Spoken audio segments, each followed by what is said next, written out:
Update. My boss fired me after I interviewed with other companies, even though she had denied me a raise for 3 consecutive years.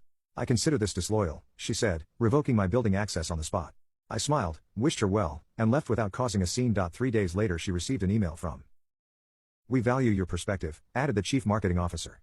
"You understand our needs and have first-hand knowledge of HarborPoint's capabilities." I could have easily recommended terminating the relationship, a swift, satisfying revenge against Victoria. The opportunity to deal a significant financial blow to HarborPoint was right in front of me. No one would question it. Business relationships ended all the time.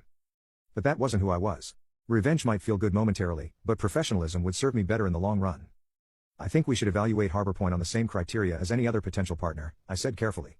"Their work has been strong, but consistency and account management will be critical factors to consider moving forward." The email was sent at 11 a.m. on Wednesday, precisely 1 week after Victoria had fired me from HarborPoint.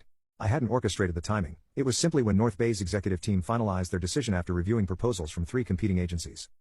David had given me the courtesy of seeing the email before it went out, though I had recused myself from the final decision to avoid any appearance of bias or impropriety. The message was professional and direct.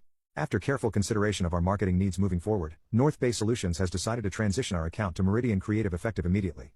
This decision reflects our evolving brand strategy and digital requirements. Addison Walker, our new Director of Client Strategy, will oversee the transition and serve as your point of contact.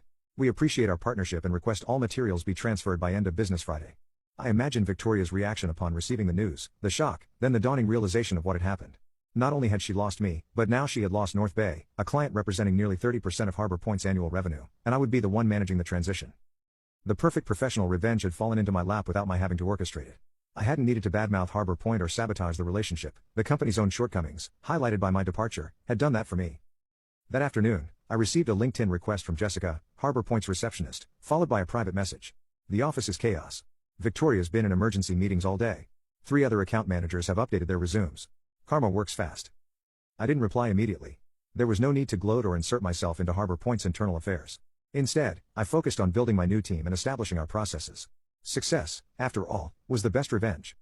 Later, however, I did accept Jessica's connection request with a simple message. "Thank you for your kindness during my time at HarborPoint. Wishing you all the best." Taking the high road felt surprisingly good. My new position at North Bay brought challenges and opportunities I would never have experienced had I remained at HarborPoint, waiting for recognition that might never come. Sometimes the best revenge isn't something you actively pursue, it's the natural consequence of valuing yourself when others don't.